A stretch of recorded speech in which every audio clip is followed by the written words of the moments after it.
ఒక లేఖన భాగాన్ని చదువుదామండి. నిర్గమాకాండము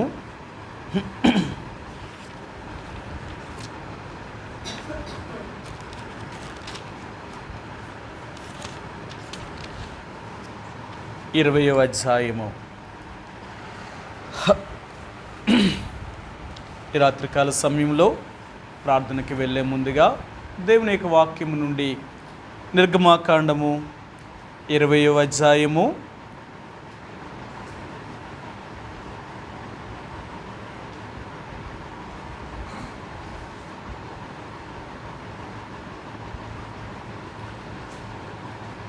19, 20 ఈ రెండు వచనాలని మనందరం కలిసి ఒక్క మాటలా చదువుదామండి.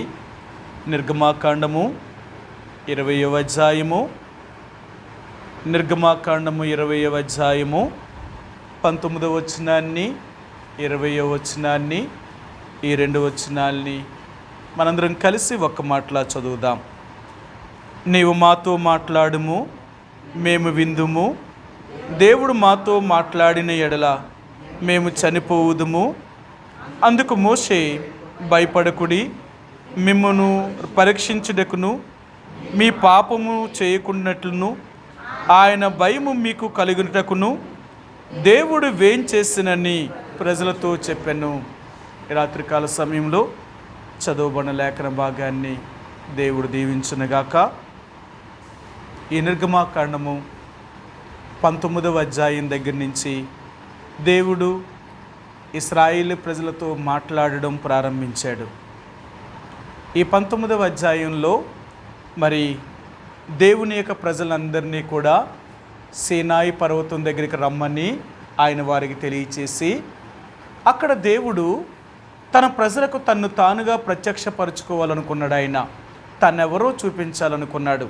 అంతవరకు ఇశ్రాయేలు ప్రజలకు దేవుడు తను తాను ప్రత్యక్షపరచుకోలేదు. కానీ మోషేని కానీ లేదా అహరోన్ను కానీ వారి మధ్యకు పంపించి వారితో మాట్లాడుతూ వచ్చారే. కానీ ఈసారి దేవుడు స్వయంగా తన ప్రజలతో మాట్లాడాలనుకున్నాడు ఆయన.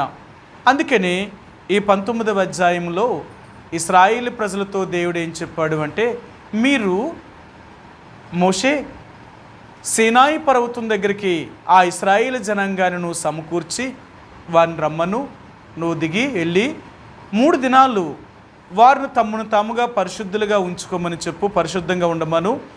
3వ నాడు వారు ఆ పర్వతం దగ్గరికి రమ్మను, నేనే స్వయముగా నేను వారితో మాట్లాడాలి అనుకుంటున్నాను.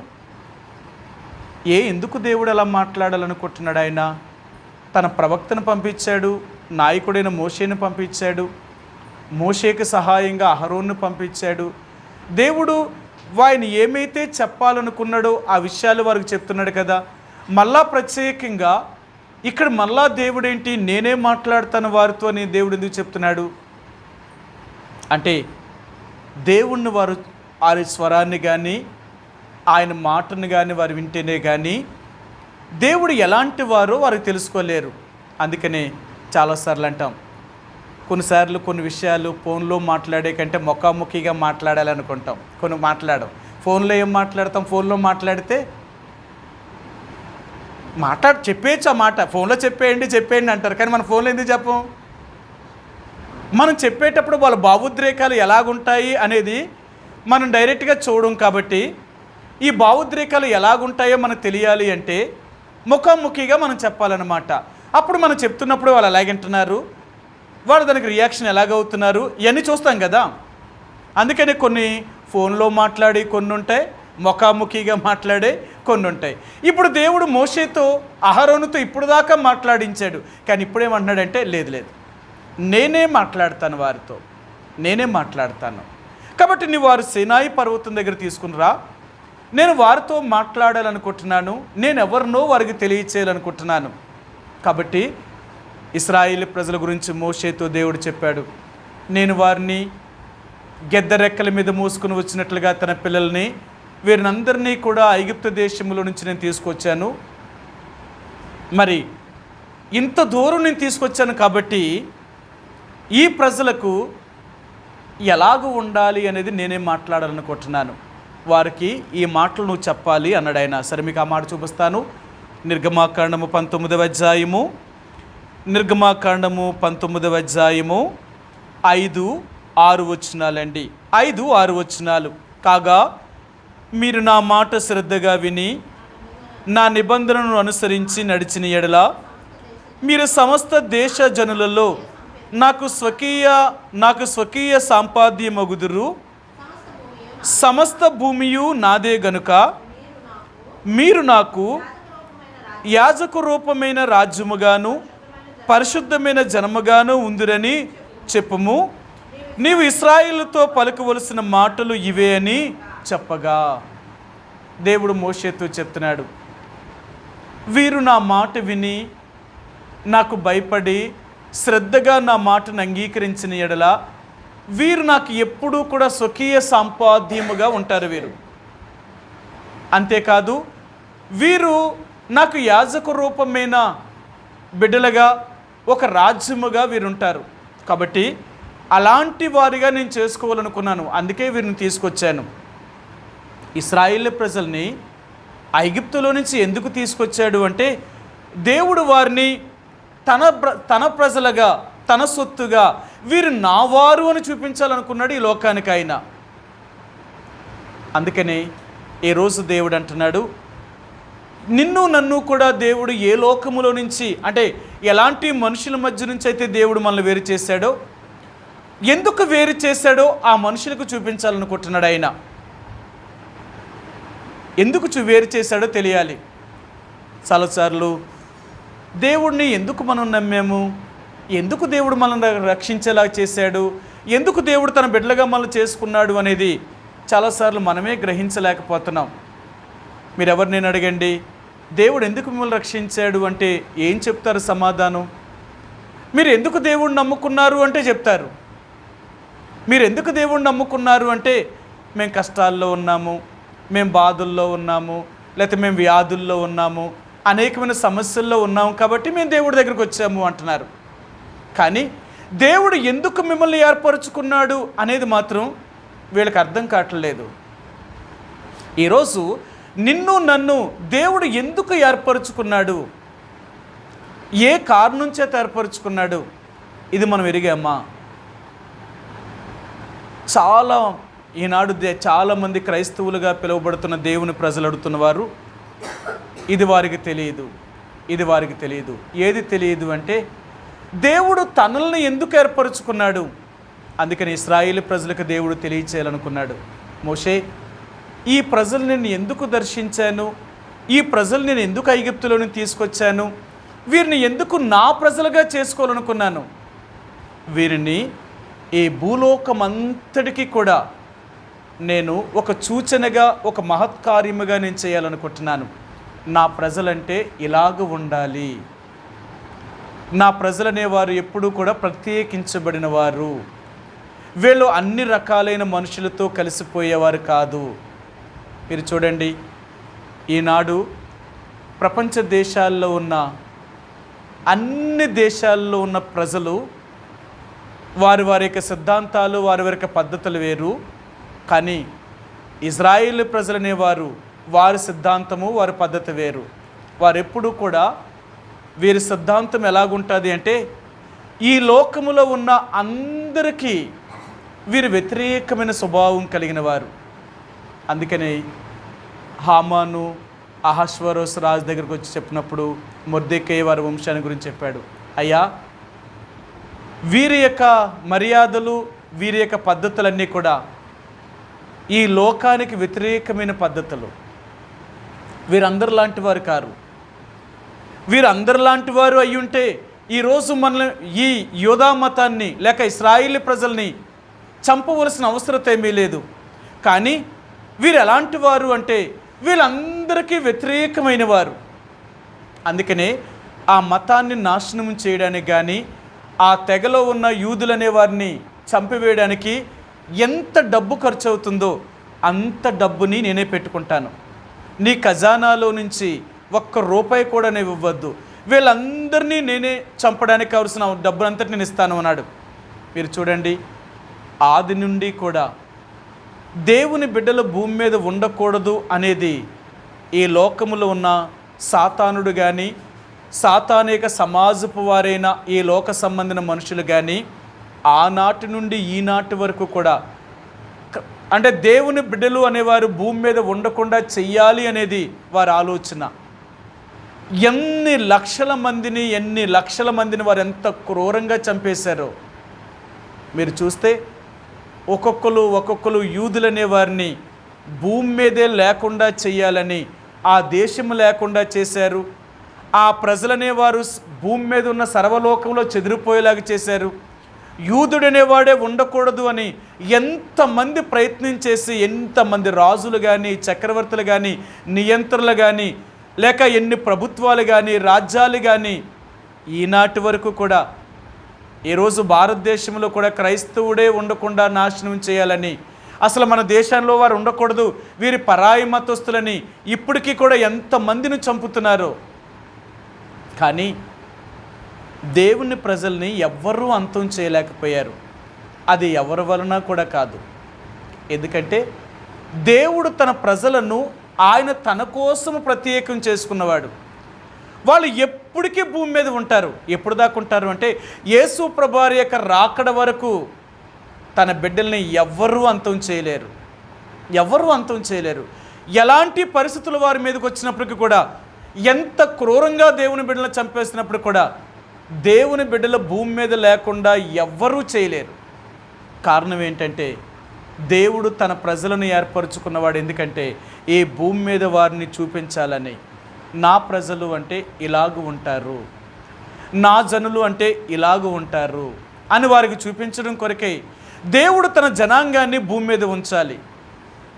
అందుకనే ఈ రోజున దేవుడు ఇశ్రాయేలు ప్రజలకు తన్ను తానుగా ప్రత్యక్షపరచుకోవాలనుకున్నాడు. ఆయన మోషేతో చెప్తున్నాడు, మోషే, ఈ ప్రజలను నేను ఎందుకు ఏర్పరచుకున్నాను అంటే వీరు నాకు ఒక వింతైన జనాంగం అన్నమాట, లేక ప్రత్యేకించబడిన వారు.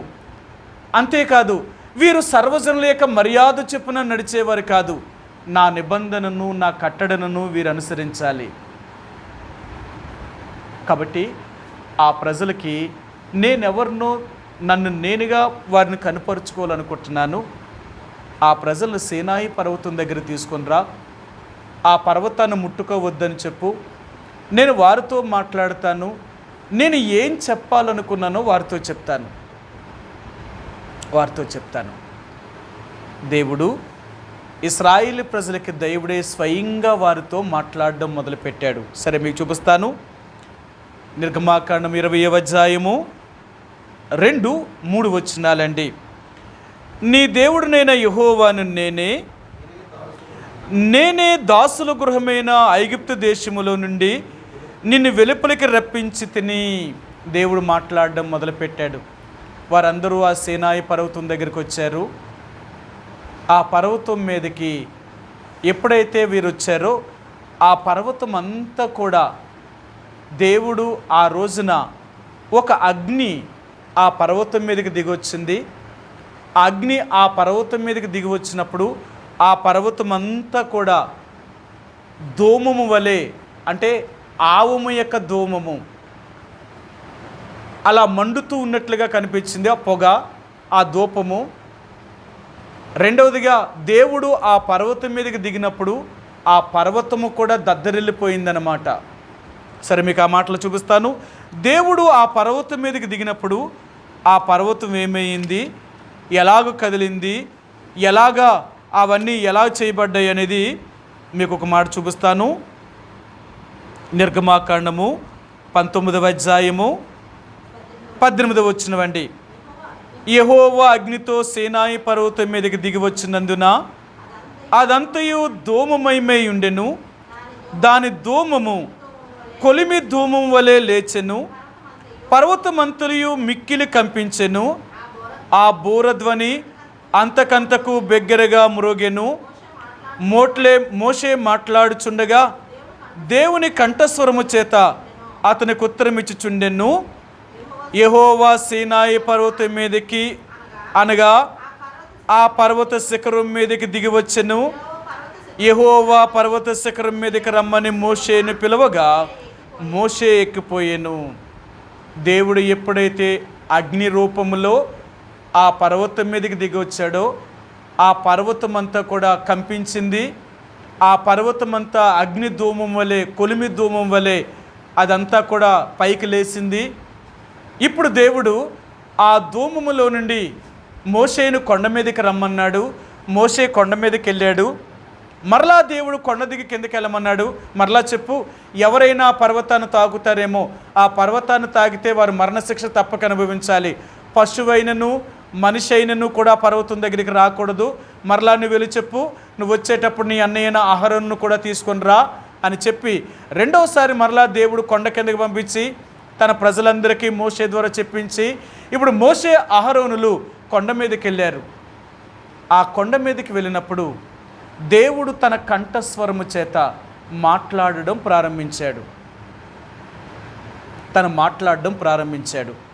ఏమని మాట్లాడుతున్నాడు అంటే తను ఏం చెప్పాలనుకున్నాడో అది చెప్పడం ప్రారంభించాడు. ఆయన చెప్తూ అంటున్నాడు, నేను తప్ప వేరొక దేవుడు నీకు ఉండకూడదు. మొట్టమొదటిగా దేవుడు వారికి చెప్పిన మాట ఏంటంటే, నేనే నీకు దేవుడను. ఎందుకు నేను నీకు దేవుడిని అయ్యానో తెలుసా? ఐగుప్తులో నుంచి నిన్ను బయటికి తీసుకొచ్చిన వాడును నేనే, అందుకే నీకు దేవుణ్ణి. ఈరోజు దేవుడు నిన్ను ఎందుకు రక్షించాడు ఎప్పుడైనా గుర్తించావా? బైబిల్ గ్రంథంలో చాలామంది ఉన్నారు. ఎలాంటి వారు అంటే 2 రకాలైన మనుషులు ఉన్నారు. ఒకటి ఆత్మానుసారులైన మనుషులు ఉన్నారు, 2 శరీరానుసారులైన మనుషులు ఉన్నారు. వీళ్ళిద్దరూ ఉన్నారు బైబిల్ గ్రంథంలో. మొదటి నుంచి చివరి దాకా వీళ్ళిద్దరినీ దేవుడు చూపించాడు. కొంతమంది దేవుడి దగ్గరికి ఎందుకు వచ్చారు అంటే ఇహలోక సంబంధమైన వాటి కొరకు దేవుడి దగ్గరికి వచ్చారు. కొంతమంది దేవుడు వారిని ఎందుకు ఏర్పరచుకున్నారో అది గుర్తించి వారేం చేశారు అంటే దేవుడి కొరకు మేమేం చెయ్యాలి, మా వల్ల దేవుడికి ఏదోటి జరగాలి, అందుకే దేవుడు మమ్మల్ని రక్షించాడు అని కొంతమంది దేవుని కొరకు జీవించడం ప్రారంభించారు. ఈరోజు మనం దేనికి తెగిన వారమో మనం గుర్తించాలి. మనం దేవుడి దగ్గర నుంచి అడిగి పొందేవారిగానే ఉన్నామా, లేక దేవుడు మనల్ని ఎందుకు రక్షించాడు, నా నుండి దేవుడు ఏం కోరుతున్నాడు మనం గుర్తించేమా? నా నుండి దేవుడు ఏం కోరుతున్నాడు, ఎందుకు దేవుడు మమ్మల్ని ఇక్కడ ఉంచాడు, దేవుడు ఎందుకు ఈ రోజున ఈ పరిస్థితులు కూడా తీసుకెళ్తున్నాడు, ఈ పరిస్థితుల్లో నేనేం చెయ్యాలని కోరుతున్నాడు దేవుడు? మీ అందరికీ తెలుసు, నిర్గమాకాండము 2వ అధ్యాయంలో లేక 1వ అధ్యాయంలో మీరు చూస్తే ఇశ్రాయేలు ప్రజల యొక్క బానిసత్వమైన బ్రతుకు ఎన్ని కష్టాలు అనుభవిస్తున్నారో వారు. కానీ ఎన్ని కుటుంబాలు ఉన్నాయో, ఎంతమంది పిల్లలు పుడుతున్నారో వీళ్ళకి, ఎంత కుటుంబాలన్నీ కూడా విస్తరించడం ఆరంభించాయి. కానీ ఈ కుటుంబాలన్నీ కూడా ఈ కుటుంబములాగా ఆలోచించలేదు. మీకు ఆ మాట చూపిస్తాను. నిర్గమాకాండము 2వ అధ్యాయము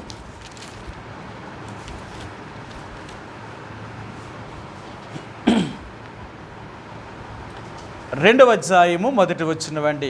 2వ అధ్యాయము 1వ వచనం. లేవి వంశస్థుడొకడు, నిర్గమాకాండము 2వ అధ్యాయము 1వ వచనం అండి. లేవి వంశస్థుడు ఒకడు వెళ్ళి లేవి కుమార్తెని వివాహము చేసుకునెను. ఆ స్త్రీ గర్భవతి కుమారుని కని వాడు సుందరుడయుండుట చూచి 3 నెలలు వానిని దాచెను. తర్వాత ఆమె వానిని దాచలేక వాని కొరకు ఒక జమ్ము పెట్టెను తీసుకొని దానికి జిగటమంటును కీలును పూసి అందులో ఆ పిల్లవానిని పెట్టి ఏటి ఒడ్డిన జమ్ములో వాటిని ఉంచగా. ఎవ్వరూ ఇలాగ ఆలోచించలేదు. ఏమని ఆలోచించలేదు అంటే దేవుడు మాకు ఎందుకు బిడ్డలను అనుగ్రహించాడు, మేము ఎందుకు ఆ బిడ్డలను ఎవరి కొరకు మేము ఏం చేయాలి, ఇలాగ ఆలోచించలేదు. ఏలో ఎందుకు అలాగ ఆలోచించారు? ఏలో కూడా ఇశ్రాయేలీలే కదా, ఎబ్రీలే కదా, వీళ్ళు అందరిలాగే ఉన్నారు కదా, మరి వీరు అందరిలాగే జీవిస్తూ ఉన్నప్పుడు ఎవ్వరికీ లేని ఆలోచన వీళ్ళకే ఎందుకు వచ్చింది? వాళ్ళు గుర్తించారు. దేవుడు మన నుండి ఏదో కోరుతున్నాడు, అందుకే మనల్ని ఇక్కడ తీసుకుని వచ్చాడు. లేకపోతే దేవుడు మనల్ని ఎందుకు ఇలా తీసుకొస్తాడు? అబ్రహాముతో వాగ్దానం చేసిన దేవుడు, మరి దేవుడు అబ్రహాముతో వాగ్దానం చేసిన దేవుడు మరలా ఈరోజు మన నుండి ఏదో కోరకుండానే మనల్ని ఎందుకు ఈ దేశానికి తీసుకొచ్చాడు? ఆయన ఏదో ఉంది. వారు గుర్తించారు, వారికి పుట్టిన బిడ్డలకు బోధించారు, వాళ్ళకి నేర్పించారు. దేవుడు మిమ్మల్ని మాకు ఎందుకు అనుగ్రహించాడు అంటే, దేవుడు ఒక ప్రణాళిక చెప్పున దేవుడు మిమ్మల్ని మాకు అనుగ్రహించాడు. మీరు ఎలాగుండాలి అంటే, మీరు ఈ భూమి మీద జీవించినంత కాలము కూడా దేవుని కొరకు మాత్రమే ఉపయోగపడాలా, అంతే. వాళ్ళందుకే అమ్రాము, యెకోబేదులు, అహరోనును, మిరియామును, మోషేను, వీళ్ళ ముగ్గురిని కూడా దేవునికి ఎంత గొప్ప ప్రయోజనమైన వారిగా తీర్చిదిద్దారు. వీరు ఇశ్రాయేలు ప్రజలను ఐగుప్తు దేశంలోని తీసుకురావడం కొరకే మోషే, అహరోనులు ఎంత ప్రయత్నం చేశారు. దేవుడు వారిని ఏర్పరచుకొని దేవుడి చేత మోషే, అహరోనులు పంపబడి ఐగుప్తు అయిన ఫరో రాజు దగ్గరికి వెళ్ళి ఇశ్రాయేలు ప్రజలను ఐగుప్తు దేశం తీసుకురావడం కొరకు ఎంత నిలబడ్డారు. ఇంకెవరూ లేదు అలాగా. వీళ్ళెంత ధైర్యం చేశారో. ఆ ఫరో దగ్గరికి వెళ్ళడానికి భయపడిపోయారు, కానీ వీళ్ళు ధైర్యం చేశారు. దేవుని బట్టి ఎలా తయారు చేశారో చూడండి వాళ్ళని, పిల్లల్ని.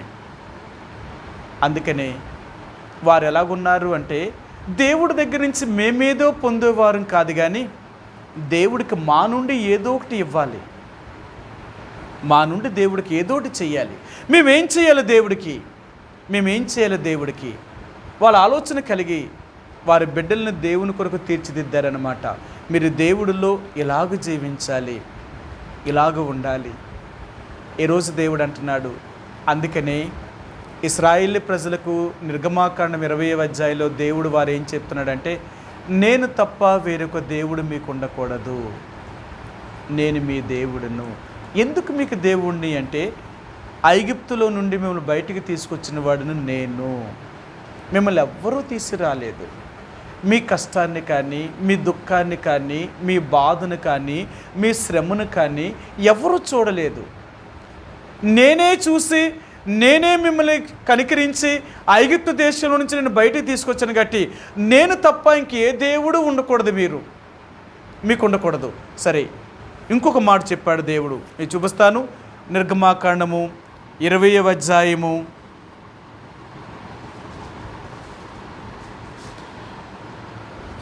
23వ వచనం అండి. 23వ వచనం. యెహోవా, నిర్గమాకాండము 20వ అధ్యాయము 20వ అధ్యాయం 23వ వచనం. మీరు నన్ను కొలుచుచు వెండి దేవతలనైనను బంగారు దేవతలనైనను చేసుకొనకూడదు. దేవుడు వారికి చెప్పాడు. నేను మీ దేవుడును అని మీరు చెప్తున్నారు అంటే, వెండితో కానీ బంగారముతో కానీ వేరొక దేవతను మీరు చేసుకోకూడదు. ఏ దేవుడు కానీ, ఏ దేవతలను బడిన వారు కానీ మీకు సహాయం చేయలేదు. నేను మాత్రమే మీకు సహాయం చేసిన వాడిని, నేను మాత్రమే మిమ్మల్ని ఐగుప్తుల నుంచి బయటికి తీసుకొచ్చిన వాడిని, నేనే మిమ్మల్ని ప్రత్యేకము చేసిన వాడిని. కాబట్టి మీరు నా ప్రజలు, మీరు నాకు ప్రజలుగా ఉండవలసిన వారు. ఈ రాత్రి దేవాతి దేవుడిని యేసు ప్రభువారు నీకు నాకు కూడా ఆయన జ్ఞాపకం చేసేది ఏంటి అంటే, నేను తప్ప వేరొక దేవుడు ఉండకూడదు అని దేవుడు వారికి 10 ఆజ్ఞలను ఆయనే స్వయంగా మాట్లాడాడనమాట. ఆయన పర్వతం మీద, ఆ పర్వత శిఖరం మీద అగ్ని రూపకముగా దిగి, ఆ అగ్నిలో నుండి దేవుని యొక్క స్వరం మాత్రమే వినిపించేది. కింద ఇశ్రాయేలు ప్రజలందరూ కూడా ఆ స్వరాన్ని వింటూ ఉన్నారు. ఆ స్వరము వింటూ ఉంటున్నప్పుడు భయంకరమైన శబ్దం అన్నమాట. ఆ శబ్దానికి వీరు తట్టుకోలేకపోయారు, భయపడిపోయారు. ఎందుకంటే దేవుని యొక్క స్వరము వినాలి అంటే చాలా ఆయన కంఠస్వరమే, ఆయన గొంతుకును తెరిచాడు అంటే ఆ స్వరము చాలా పెద్దదట. ఎంత పెద్దదో ఒక మాట మీరు చూపిస్తాను.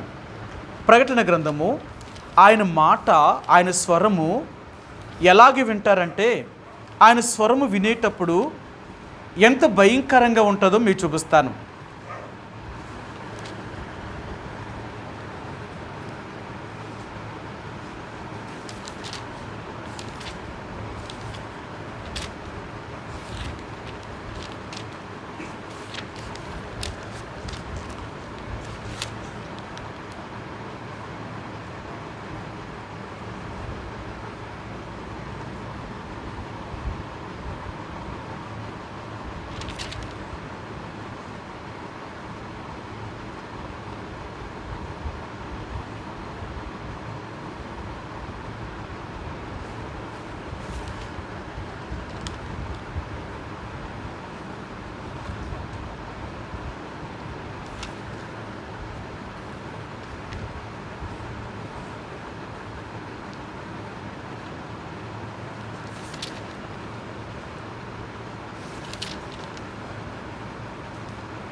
పదిహేను వచ్చినవండి. 1 ప్రకటన గ్రంథము.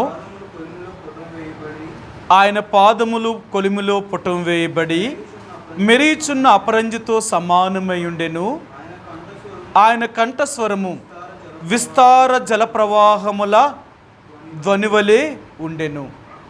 సరే, ఆయన స్వరం అంట విస్తార జలముల ధ్వని స్వభావం వలె. నీటి శబ్దం ఎప్పుడైనా వింటే ఎలా ఉంటుంది? చిన్న చిన్న శబ్దం అయితే పర్లేదు. ఒక్కొక్కసారి డాము దగ్గరికి వెళ్ళండి, డాము నుంచి నీరు వదిలేడు అనుకో, గేట్లు ఎత్తాడు అనుకో, ఆ శబ్దం ఎలా ఉంటుంది అంటే చాలా దూరం వినబడుతుంది. ఆ ఊరికి మన చెవులు ఇంకేం వినబడవన్నమాట. మీరు ఎప్పుడైనా విన్నారో లేదో కానీ ఆ డాముల దగ్గరికి వెళ్ళినప్పుడు గేట్లు ఎత్తాడు అనుకోండి, ఆ గేట్లకి ఆ నీరు గేట్లలో నుంచి పైకి వచ్చేటప్పుడు ఆ శబ్దం ఎలాగుంటుందంటే చాలా భయం. ఆ శబ్దం వింటేనే గుండె ఆగిపోద్ది. అంటే మీకు చెప్తాను, ఎప్పుడు సముద్రం చూడలేని వాళ్ళు మొట్టమొదటిసారికి సముద్రం దగ్గరికి వెళ్ళారనుకో ఎంత భయం వేస్తుందో తెలుసా? అంచుకు కూడా వెళ్ళరాలు, చాలా దూరంగా ఉంటారు. కారణం ఏంటో తెలుసా? ఆ శబ్దము, ఆ ఊరు, ఆ గాలి, ఆ శబ్దానికి, ఆ కెరటాలకి భయపడిపోతారు. మనం సముద్రం దగ్గరికి వెళ్ళాలంటే కనీసం 3-4 సార్లు వెళ్తేనే కానీ సముద్రం దగ్గరికి అప్పుడు భయం పోదు. అంత భయం అన్నమాట. ఎందుకంటే ఆయన స్వరము అంత భయంకరమైన శబ్దం అన్నమాట.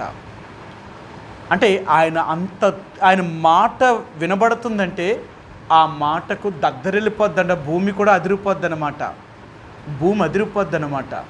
అందుకనే దేవుడు తన్నెవరో వారికి చూపించాలనుకున్నాడు.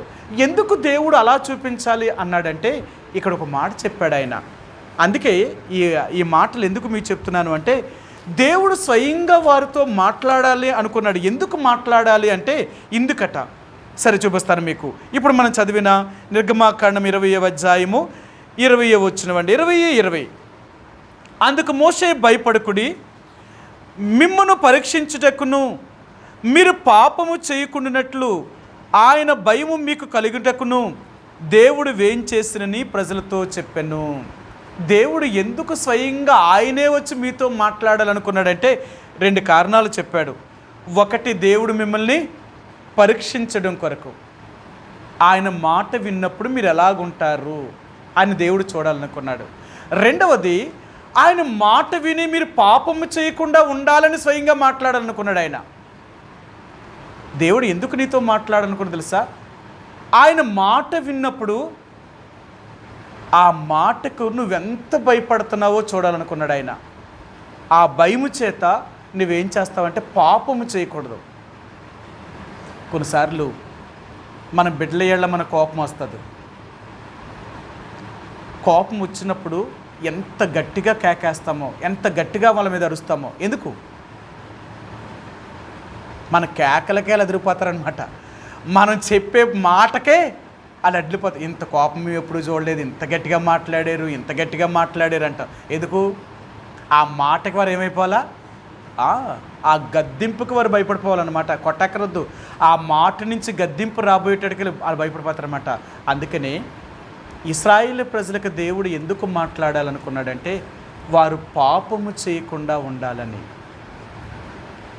పగలు మేఘస్తంభములోను రాత్రి అగ్నిస్తంభములోను దేవుడు వారితో ఉన్నాడు, కానీ ఆయన స్వరాన్ని మాత్రం వారు వినలేదు. ఆయన ఎవరో వారు చూడాలనుకున్నాడు ఆయన. అందుకని దేవుడే స్వయంగా వారి దగ్గరికి వచ్చి వారితో మాట్లాడడం ప్రారంభించాడు. ఆయన ఏం చెప్పాలనుకున్నాడో అది చెప్పడం ప్రారంభించాడు. ఈ పదాజ్ఞలు చెప్పాడు ఆయన. మీరు ఇలాగ ఉండాలి, మీరు ఇలాగ ఉండకపోతే మీరు దేవుని బిడ్డలుగా మీరు శిక్షించబడతారు, లేకపోతే మీరు హాని చేయబడతారు అనే విషయాన్ని దేవుడు వారికి తెలియచేయడం కొరకే దేవుడు తానే స్వయంగా దిగొచ్చి వారితో మాట్లాడడం ప్రారంభించాడండి. ఈరోజు దేవుడు నీకు నాకు కూడా ఆయన జ్ఞాపకం చేయాలనుకున్నది ఏంటంటే, మనం ప్రార్థనను దేవుడు వినాలి అంటే, దేవుడు మనకు సహాయం చెయ్యాలి అంటే, దేవుడు ఎవరో ముందు మనం గుర్తించామా? ఆయన ఎవరో గుర్తించగలిగితే ఆయనకు నువ్వు భయపడుతున్నావా? ఆయనకు నువ్వు భయపడితే ఆయన్ని నమ్మకంగా నువ్వు సేవించగలుగుతున్నావా? అంతే. చూడండి, కొంతమంది భార్యలు భర్తను చూస్తే భయపడిపోతారనమాట. ఎందుకు భయపడతారంటే అలా భయపడతారు వాళ్ళు.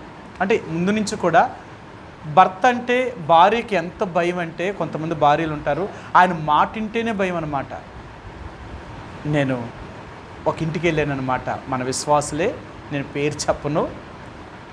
ఆ అన్న అంటే అక్కకి ఎంత భయం అంటే చచ్చే అంత భయం అన్నమాట అక్కకి. ఆయన మాట రోడ్డు మీద వినపడితే చాలు అప్పుడే ఇవన్నీ సెట్ అయిపోయేది అనమాట ఇంట్లో. బాబాయ్ ఆయన వస్తున్నాడు, ఇప్పుడు ఏం చేస్తాడో ఏమంటాడో అన్న అంత భయం. నేను అనుకున్నా, ఎందుకక్క అంత భయపడిపోతున్నారంటే, మీ అన్న గురించి నీకు తెలియదు, మీ అన్న కోపం వచ్చిందంటే మామూలుగా ఉండడైనా, నీకేం తెలుసు, మీ దగ్గర చూపించడా కోపం, మా దగ్గర చూపిస్తాడు ఆయన. జాగ్రత్త, మీ అన్న గురించి మీరు ఏదో అనుకుంటారు, మీ అన్న గురించి మాకే బాగా తెలుసు, ఆయన అంటే చాలా భయం నాకు. ఇదేటక్క పెళ్ళి ఇన్ని సంవత్సరాలు అయినా ఇంకా నువ్వు భయపడుతున్నావు, ఇప్పుడు దాకా చచ్చేదాకా నాకు ఆ భయం పోదు.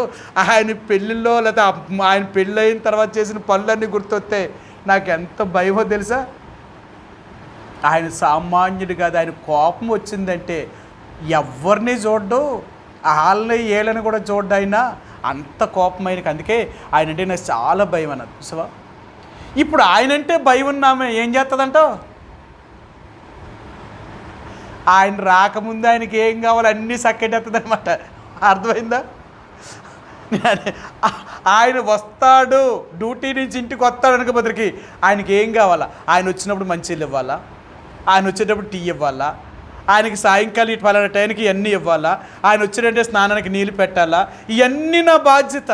అందుకనే ఆయన రాగానే ఏం చేసి తెలుసా, మంచినీళ్ళు ఇచ్చి టీ తాగుతారా, స్నానం చేసి వస్తారా, టీ పెట్టు అంటే టీ ఇచ్చింది, లేదు స్నానంకి వెళ్ళి వస్తాను ముందంటే ఆయనకు కావాల్సిన సబ్బు టవలు ఆ బాత్రూమ్ దగ్గర పెట్టేది. ఆయన స్నానం చేసి వచ్చిన తర్వాత ఏం తాగుతారో, టీ తాగుతారో, ఇంకేం తింటారా, ఇవన్నీ ఆయనకి చూసి అప్పుడు ఈయన పని మొదలెట్టేది. ఇంత చేస్తావక్క అన్నకంటే, లేకపోతే ఏ తక్కువైనా ఆయన కోపం వచ్చిందంటే నేను బతకలేను బాబు. ఆయన వచ్చాడంటే ఆయన పని సక్కటేయాలి ముందు. ఎందుకు ఇదంతా చేస్తుంది? ఆయనంటే భయం, ఆయనంటే భయం అంట. ఇప్పుడు దేవుడంటే భయం అయితే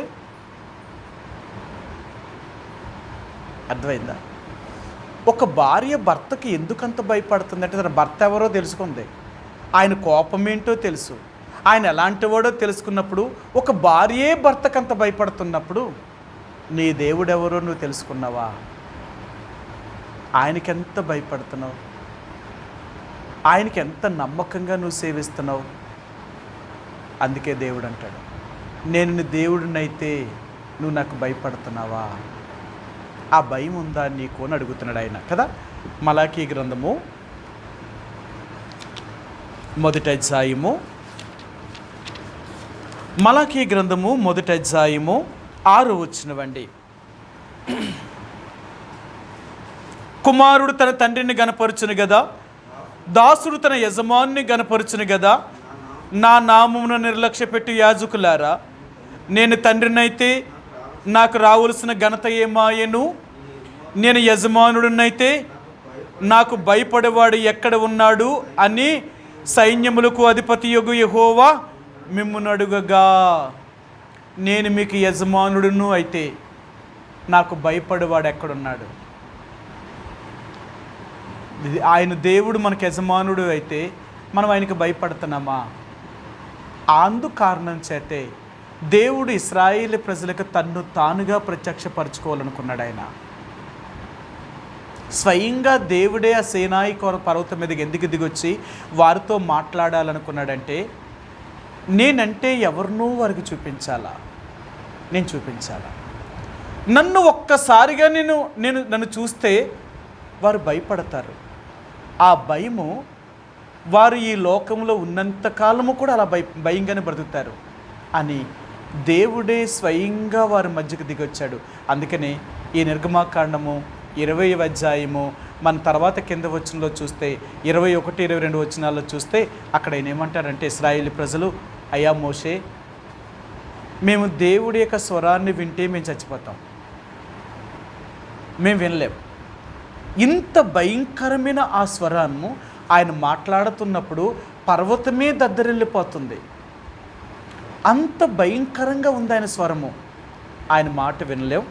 ఒకవేళ దేవుడు మాకు ఏదైనా చెప్పాలి అనుకుంటే నీతో చెప్పమను, నువ్వొచ్చి మాతో చెప్పు, మేము అప్పుడు ఎలాగ ఉండాలో మేము అలాగ ఉంటాం. అంతేకాని దేవుడి యొక్క స్వరాన్ని వింటే మేము చచ్చిపోతాము, మేము బ్రతకలేము అంటున్నారు వారు. అంతేనా? నిర్గమాకాండము వాళ్ళు అదే చెప్పారా? మోషేతో వారు ఏం చెప్పారో చూడండి, మీకు ఆ మాట చూపిస్తాను. నిర్గమాకాండం 20వ అధ్యాయము 19వ వచనం. నీవు మాతో మాట్లాడుము, మేము విందుము. దేవుడు మాతో మాట్లాడిన ఎడల మేము, దేవుడు కానీ మాతో మాట్లాడితే మేము చచ్చిపోతాం, ఆయన స్వరాన్ని వినలేము.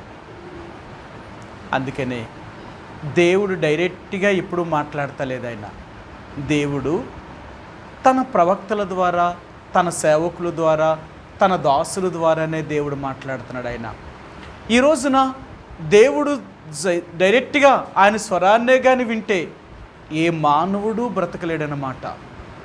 ఆ శబ్దము అంత భయంకరమైన శబ్దం అది, ఆయన మాట.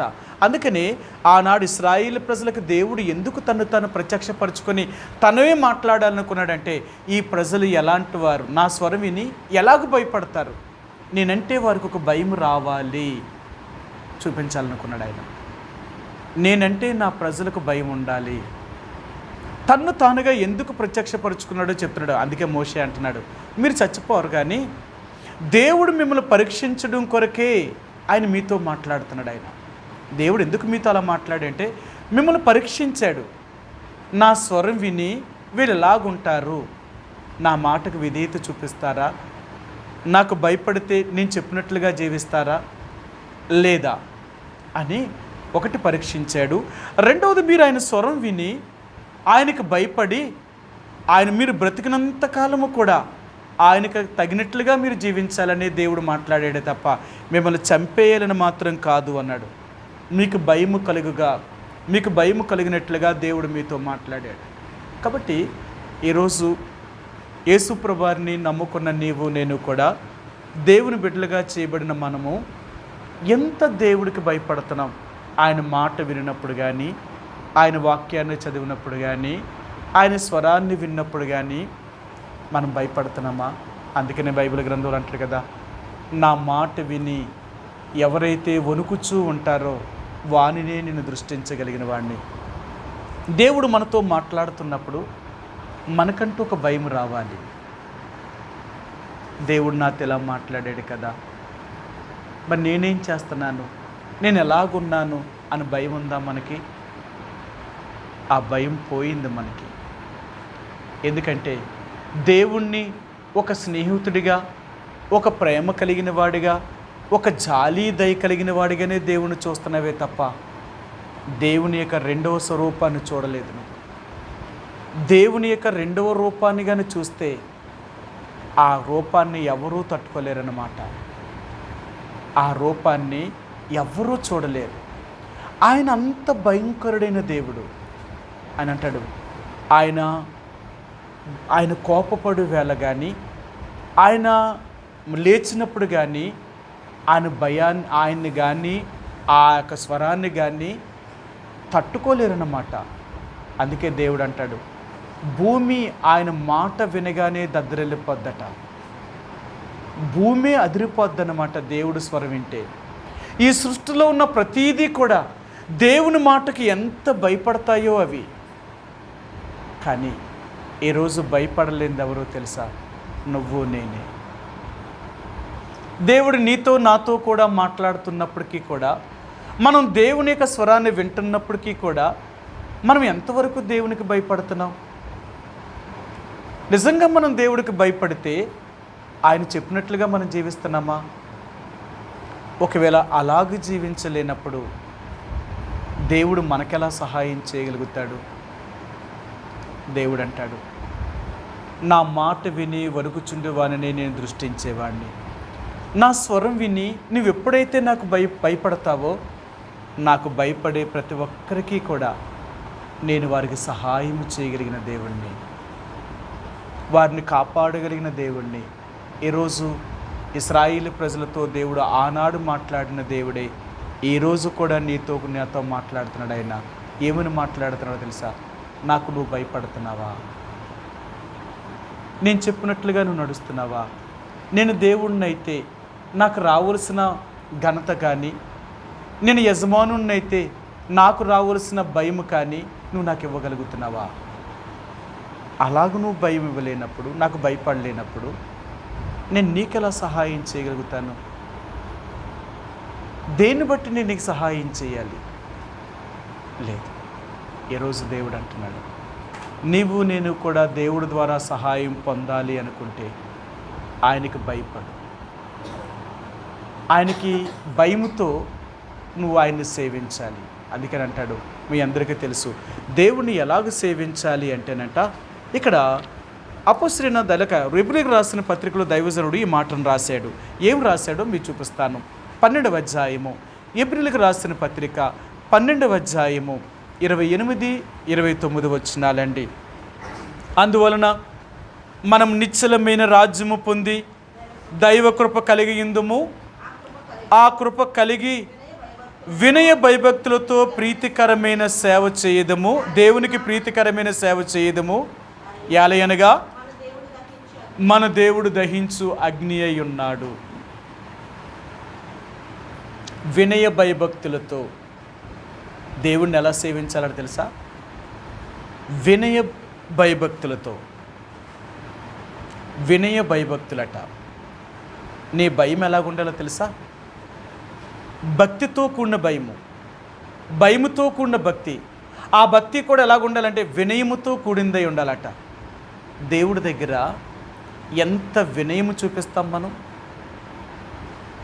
వినయము అనేది విధేయతను చూపిస్తుంది, లోబడ్డమును చూపిస్తుంది అన్నమాట. అర్థమైందా?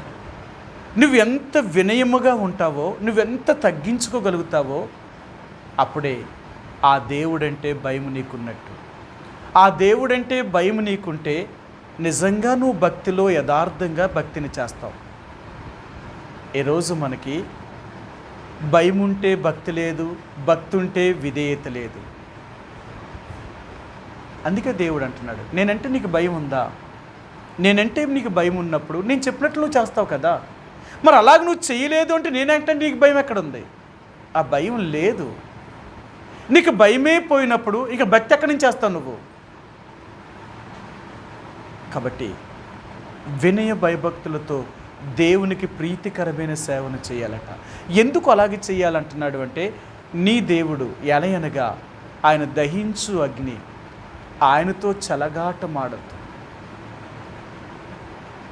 ఆయన దగ్గర కానీ మనం ఏమైనా చిన్న పొరపాటు చేసినా తగిన శిక్షణ అనుభవించవలసిందే. కానీ ఆనాడు ధర్మశాస్త్ర ప్రకారంగా తప్పు చేసిన ప్రతి ఒక్కరిని కూడా దేవుడు వెంటనే శిక్షించేవాడు. వెంటనే వారి మీద శిక్ష వచ్చేది. కానీ ఈ రోజుల్లో దేవుడు ఎన్ని తప్పులు చేస్తున్నా దేవుడు అపరిమితమైన కృపను చూపిస్తున్నాడు. నీ మీదకి ఏదీ రాకుండా చూస్తున్నాడు. ఆయన ఎందుకు చేస్తున్నాడో తెలుసా? మారుతావని. కానీ ఆయన చూపించే కృప వలన మనమేమవుతున్నామో తెలుసా? మరీ ఎక్కువగా చెడిపోతున్నాం. దేవుడు ఆయన ఊరకనే ఉన్నాడు, ఆయన ఏమీ మాట్లాడతలేదు, నువ్వెన్ని చేసినా దేవుడు ఏమీ చేయలేదు అంటే ఆయన చేతకానివాడు కాదు. ఆయన చేయడం ప్రారంభించాడు అంటే దాన్ని ఇంకెవ్వరూ ఆపలేరు. కాబట్టి దేవుని బిడ్డలుగా దేవుని ఉగ్రతకు మనం పాత్రులు కాకముందే దేవుడికి వినయ భయభక్తులతో ప్రీతికరమైన సేవను చేయి. నమ్మకంగా దేవుణ్ణి సేవించు. ఆయన మాట విన్నప్పుడు ఆయనకి విధేయత చూపు. ఆయన మాట విన్నప్పుడు విధేయత చూపడమే కాక రెండవదిగా భయాన్ని కలిగి ఉండు. నీ జీవితంలో ఎప్పుడూ దేవుడంటే భయం ఉండాలి. అందుకని అంటాడు బైబిల్ గ్రంథంలో యోసేపు యొక్క జీవితాన్ని గత బుధవారం చూసాం. దేవుడంటే తనకెంత భయమో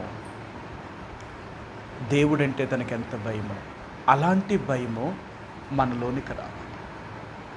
ఆ భయం మనలోనికి రాకపోతే ఆ దేవుణ్ణి మనం నమ్మకంగా సేవించలేమండి. కాబట్టి ఈ నిర్గమాకాండం 20వ అధ్యాయంలో దేవుడే స్వయంగా వారితో ఎందుకు మాట్లాడాలనుకున్నాడంటే, నా ప్రజలు నా మాట విని అప్పుడైనా నన్ను భయం కలిగి ఉంటారేమో, నా మాట విని అప్పటికైనా భయపడి నమ్మకంగా నన్ను సేవిస్తారేమో అని దేవుడు వారితో మాట్లాడుతూ ఎన్ని ఆజ్ఞలు స్వయంగా దేవుడు వారితో పలికాడు. ఇంకా మోషేకి రాసివ్వలేదు. ఆ కొండ మీద నుంచి దేవుడు అవన్నీ ఆయనే పలికాడు నోటితో. పలికిన తర్వాత దేవుడు 2 రాతి పలకల మీద తన వ్రేలుతో ఆ మాటలన్నీ మోషేకి రాసిచ్చాడు. ఇవి పట్టుకొని వెళ్ళి ఇశ్రాయేలు ప్రజలకు తరతరాలకి ఎప్పటికీ జ్ఞాపకార్థంగా ఉన్నట్లుగా ఈ 10 ఆజ్ఞలను నువ్వు ఉంచాలి నీ దగ్గర, దాని ప్రకారం నడవాలి అని. దేవుని బిడ్డలుగా ఈరోజు దేవుడు అంటున్నాడు, నీ ప్రార్థనను నా ప్రార్థనను దేవుడు అంగీకరించి నీ కుటుంబానికి నా కుటుంబానికి కానీ మన సంఘానికి కానీ దేవుని యొక్క సార్వత్రిక సంఘానికి కానీ దేవుడు సహాయం చెయ్యాలి అంటే మనం ఎంత దేవునికి భయంతో ఆయన సేవించగలుగుతున్నాం. అసలు దేవుడంటే భయం ఉందా? ఆ భయంతో కూడిన భక్తిని చేస్తున్నామా? ఒకవేళ అలాగ చేయకపోతే ఒకరోజైనా భయపడతావు. ఆ భయాన్ని నువ్వు తట్టుకోలేవు. ఇక్కడే నువ్వు భయపడి దేవునికి వినయ భయభక్తులతో సేవ చేసావా, దేవుడు నిన్నెంతో ఆశీర్వదిస్తాడు. ఇక్కడ దేవుడికి వినయ భయభక్తులతో నువ్వు సేవ చేయకుండా నమ్మకంగా దేవుడి కొరకు జీవించలేదా, ఒకరోజైనా నువ్వు దేవుడి దగ్గర భయపడతావు. ఆయన కానీ ధవల సింహాసనం మీద కూర్చున్నప్పుడు ఆయన్ని ఏ మానవుడు చూడలేడు, ఏ మానవుడిని దేవుడు కనికరించలేడు. అంత కఠినుడిగా మారిపోతాడు ఆయన. ఎంత ప్రేమ జాలి దయ కలిగిన దేవుడు అంత కఠినుడిగా మారుతాడనమాట. ఆయన కంటి చూపుతోటే మనిషిని దహింప చేయగలిగిన వాడు. ఆయన నేత్రాలతో మనల్ని కానీ చూశాడు అంటే మనం కాలిపోతాం అన్నమాట. అందుకనే ప్రకటన గ్రంథం 1వ అధ్యాయం అంటాడు, అతని నేత్రములు అగ్ని జ్వాలల వలె ఉన్నాయి అంటాడు. అతని కంటి చూపు చూస్తే చాలు, ఏ మానవుడు నిలవలేడు. కాబట్టి దేవుని యొక్క బిడ్డలుగా ఈరోజు దేవుడు నీకు నాకు జ్ఞాపకం చేసేది ఏంటంటే, ఎన్నో సంవత్సరాల నుండి దేవుడిని నమ్ముకున్నాం, ఆ దేవుని స్వరాన్ని వింటున్నాం, ఆయన తన వాక్యం ద్వారా మనతో మాట్లాడుతున్నాడు. ఆ దేవుడు మాట విని మనం భయపడుతున్నామా? ఒకవేళ భయమే కలిగి ఉంటే యథార్థమైన భక్తిని చేయగలుగుతున్నావా? దేవుడు ఏం చెప్పాడో నువ్వు చేయగలిగితే తప్పక దేవుడు నిన్ను ఆశీర్వదించగలిగిన వాడు. ఏం చేస్తాడు తెలుసా? ఈ భూమి మీద దేవుని బిడ్డలంటే ఎలాగ ఉంటారు అని నేను చూపిస్తాడు. ఎలాగ చూపిస్తాడు తెలుసా? యథార్థమైన భక్తులు నువ్వు చేయగలిగితే నీకు పుట్టిన వారిని దేవుడు ఆశీర్వదించడం మొదలు పెడతాడు. నీ సంతానాన్ని దేవుడు దీవించడం మొదలు పెడతాడు. నీ సంతానము తరతరాలకి కూడా ఆశీర్వాదకరంగా మిగిలేలాగా దేవుడు చేయగలుగుతాడు. అందుకనే ఇశ్రాయేలు ప్రజలతో దేవుడు వాగ్దానం చేశాడు, నేను మీకు పుట్టిన వారిని అందరినీ నేను దీవిస్తాను, మీ సంతానాన్ని తరతరాలకి భూమి మీద ఉండేలాగా చేస్తాను అని. ఈ రోజు వరకు మనం చూస్తున్నాం. ఆ ఇశ్రాయేలీల జనాంగం అంటే అలాంటి వారు ఎలాగుంటారు, వారు ఎంత ఉన్నతమైన స్థానంలో ఉన్నారు. ఎందుకంటే దేవుని ప్రజలంటే అలాగే ఉంటారు. వాళ్ళే కాదు, ఈరోజు యేసు ప్రభువునికి రక్తం చేత కొనబడిన నీవు నేను కూడా అలాగే ఉంటాం. కారణం ఏంటో తెలుసా? నువ్వు నిజంగా దేవునికి భయపడితే నీకు కానీ నీ కుటుంబానికి కానీ ఏది తక్కువ చేయడు. అంతేకాదు, దేవుడు నీకు పుట్టిన వారిని కూడా ఆశీర్వదించి తరతరాలకి వారితో ఒక నిబంధన చేయాలనుకుంటున్నాడు. దేవుడు చెప్పాడు, నా ఆజ్ఞలు విని నేను చెప్పినట్లుగా నడుచుకోగలిగితే 1000 తరాల వరకు నీ సంతానాన్ని నేను ఆశీర్వదిస్తాను, నేను కరుణిస్తాను. దేవుడే స్వయంగా చెప్పిన మాట. కాబట్టి దేవుని యొక్క ప్రజలుగా నీవు నేను కూడా ఈ రాత్రి ప్రభు యొక్క సన్నిధిలో ప్రార్థనకి వెళ్ళే ముందుగా దేవుని మాటను వింటూ మనం దేవునికి భయపడుతున్నామా? ఒకవేళ భయపడితే ఆయనకి తగినట్లుగా నడుస్తున్నామా? ఒకవేళ నిజంగా నువ్వు ఆయనకి తగినట్లుగా నడిస్తే ఆ దేవుడు నీకేం తక్కువ చేస్తాడంటావు? నీకెప్పుడు దేవుడు తక్కువ చేయడు. నువ్వు చూడు, ఆయన చెప్పినట్లుగా నువ్వు నడవడం ప్రారంభించావా? ఆయనకి తగినట్లుగా జీవించడం ప్రారంభించావా? నిన్ను దేవుడు ఎంతో ఆశీర్వదిస్తాడు, నిన్నెంతో అభివృద్ధులను తీసుకుని వస్తాడు. నిన్ను నీ కుటుంబాన్ని దేవుడు ఎప్పటికీ విడిచిపెట్టడు. ఆ రీతిగా దేవుడు తోడుగా ఉండాలంటే ఆయన స్వరాన్ని వింటున్న నీవు భయపడు. ఆయనకి భయపడుతున్నావా? నమ్మకంగా దేవుని కొరకు జీవించు. ఒక దేవుని బిడ్డగానే జీవించు. అందరిలాగా నటించడం అనేది దేవుడికి పడదు. నువ్వు దేవుని బిడ్డవైతే దేవుడిలాగే జీవించు. పవిత్రంగానే ఉండు, యథార్థంగానే జీవించు. లోకంలో ఉన్న వాటన్నిటినీ విసర్జించి దేవుని కొరకు జీవించడం ప్రారంభించు. పర్లేదు, లోకం ఈరోజు నిన్ను చెడ్డగనుకున్నా ఒకరోజు మరలా లోకమే నీకు లోబడేలాగా దేవుడు చేయగలుగుతాడు. ఏ మనుషులైతే నిన్ను ద్వేషించారో అదే మనుషులు మరలా నిన్ను ప్రేమించేలాగా దేవుడు చేయగలుగుతాడు. ఇదంతా దేవుడు చేయగలిగిన వాడు. కాబట్టి ఈరోజు నీవు నేను కూడా ప్రార్థనకి వెళ్ళే ముందుగా భయాన్ని కలిగి ఉండి నమ్మకముగా యథార్థంగా ఆయన ఏమైతే బోధించాడో వాక్యానుసారమైన జీవితాన్ని జీవించడానికి ప్రయత్నించేద్దాం. అలాగే మనం ఎప్పుడైతే ఉంటామో దేవుడు తప్పక నిన్ను నన్ను నీ కుటుంబాన్ని నా కుటుంబాన్ని మనం వెళుతున్న సంఘాన్ని దేవుడు ఆశీర్వదించి దీవించి దేవుని యొక్క మహిమార్థంగా దేవుడు వారిని సిద్ధపరుస్తాడు. ఆ రీతిగా దేవుడు మనకు తోడైండునుగాక. కొంత సమయం ప్రార్థనలోనికి వెళదాం.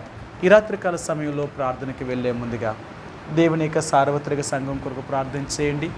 చెదిరి ఉన్న పరిశుద్ధులైన వారి కొరకు, అక్కర్లో మరి ఉన్నవారి కొరకు, అనారోగ్యంతో ఉన్నవారి కొరకు, రక్షణ లేని వారి కొరకు, రక్షించబడ్డామని చెప్పుకుంటూ నామకార్థంగా ఉన్నవారి కొరకు, అలాగే మరి ప్రపంచ దేశాలు, మన దేశానికి మన రాష్ట్రానికి దేవుడు సమాధానాన్ని శాంతిని అనుగ్రహించేలాగా ప్రార్థన చేయండి. పరిపాలన చేస్తున్న నాయకులైన వారి కొరకు, అధికారుల కొరకు, ప్రభుత్వం కొరకు ప్రార్థన చేయండి.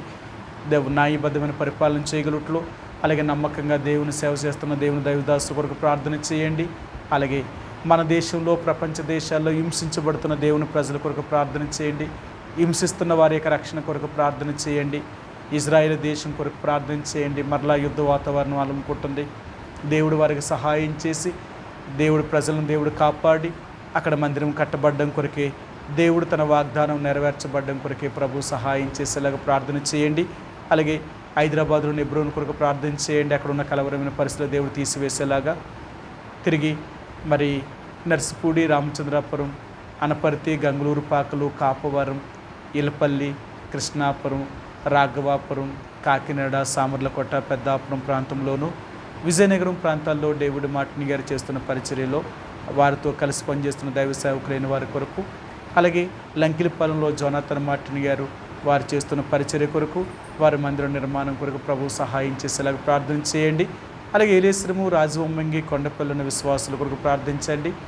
గత 6వ తేదీన రాజవొమ్మంగిలో చేసిన సువార్తను దేవుడు నీరుకట్టి ఫలింపు చేసేలాగా, ఎవరైతే పత్రికలు తీసుకున్నారో, వాక్యాన్ని విన్నారో, వారిలో దేవుడు రక్షణ కార్యాన్ని జరిగించేలాగా ప్రార్థన చేయండి. అలాగే మరి నర్సీపట్నం కొరకు ప్రార్థించే నేను విశ్వాసులు ఆత్మీయంగా బలపడి దేవుని మందిరానికి రాగలుగుట్లో ప్రభు వారు సహాయం చేసేలాగా, అలాగే గత డిసెంబరు 18వ తేదీన మరి కేడీపేటలో చేసిన సువార్తను కూడా దేవుడు నీరుకటి ఫలింపు చేసి కేడీపేటలో కూడా దేవుడు తన సంకల్పాన్ని, తన ఉద్దేశాన్ని నెరవేర్చి దేవుడు తన సంఘాన్ని స్థాపించుట్లో ప్రభు సహాయం చేసేలాగా ప్రార్థన చేయండి. అలాగే మరి నర్సీపట్నంలో దేవుని ప్రజలు ఆత్మీయంగా బలపడి మరి దేవుని కొరకు జీవించేలాగా, వారి కుటుంబాల్లో ఉన్న ప్రతి ఆర్థిక సమస్యలో దేవుడు సహాయం చేసేలాగా ప్రార్థన చేయండి. అలాగే తిరిగి మరి మన రాష్ట్రంలో, మన దేశంలో, ప్రపంచ దేశాల్లో ఎన్నో వ్యాధుల చేత బాధించబడుతూ హాస్పిటల్లో రోగుల కొరకు ప్రార్థించండి. దేవుడు వారికి స్వస్థతను అనుగ్రహించేలాగా, అలాగే మన కుటుంబాల్లో రక్షణ లేని వారి కొరకు, అలాగే ఉన్న ఆర్థిక ఇబ్బందుల కొరకు కొద్ది సమయం ప్రార్థన చేద్దాం. ఆదివారం పరిచర్య కొరకు ప్రార్థన చేయండి. మరలా దేవుని ప్రజలు దేవుని యొక్క ఇంటికి రాగలుగుట్లో వారికి ఉన్న ప్రతి ఆటంకం నుంచి దేవుడు విడిపించేలాగా ప్రభు యొక్క సహాయం కొరకై కొద్ది సమయం ఒకరి తర్వాత ఒకరు ప్రభు యొక్క సన్నిధిలో ప్రార్థనలో గడుపుదామండి. ఆ రీతిగా